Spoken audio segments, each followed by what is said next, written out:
ในท้ายอาทิตย์ที่ผ่านมา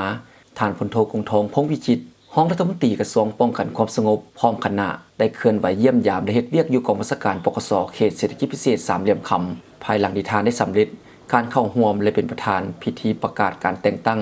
ห้องประธานคณะกรรมการป้องกันศาสตร์ป้องกันความสงบแขวงบ่อแก้วโดยการให้เกียรติต้อนรับของทานพันเอกอนุสินศักดิ์ประเสริฐหัวหน้ากองบัญชาการปกสเขตเศรษฐกิจพิเศษสามเหลี่ยมคำพร้อมคณะกองบัญชาการและหัวหน้าแผนกเข้าร่วมทานพันเอกอนุสินศักดิ์ประเสริฐได้รายงานสภาพโดยรวมและจุดพิเศษของกองบัญชาการปกสเขตเศรษฐกิจพิเศษสามเหลี่ยมคำรวมถึงการจัดตั้งปฏิบัติหน้าที่ในระยะผ่านมาที่มีทั้งข้อสะดวกและข้อยุ่งยากรวมถึงผลงานที่สามารถญาติได้ให้ทานรองรัฐมนตรีกระทรวงป้องกันความสงบทราบโดยเฉพาะการแก้ไขกลุ่มแก๊งฉ้อโกงทรัพย์ทางโทรคมหรือ call center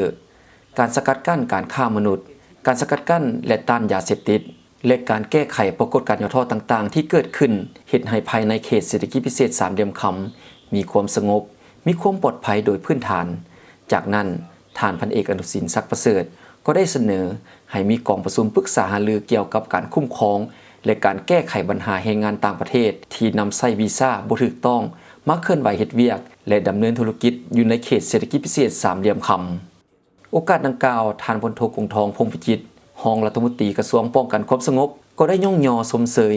ต่อผลงานที่กองบัญชาการปกสเขตเศรษฐกิจพิเศษสามเหลี่ยมคำสามารถญาติได้ในระยะผ่านมาและให้บรรดาสหายคณะพักคณะกองบัญชาการสืบต่อปฏิบัติหน้าที่เวียกงานของตนด้วยความรับผิดชอบสูงโดยการประสานสมทบกับภาคส่วนที่เกี่ยวข้องพร้อมกันเฮ็ดสำเร็จหน้าที่ที่การจัดตั้งมอบหมายให้พร้อมทั้งเน้นหนักบางปัญหาที่จะต้องได้เอาใจใส่ในต่อหน้าเช่นการคุ้มครองแรงงานต่างประเทศที่เอกสารบ่ถูกต้องเข้ามาเฮ็ดเวียกและปัญหาแรงงานต่างประเทศที่ลักลอบเข้าเขตที่บ่มีเอกสารเพื่อให้รักษาความสงบ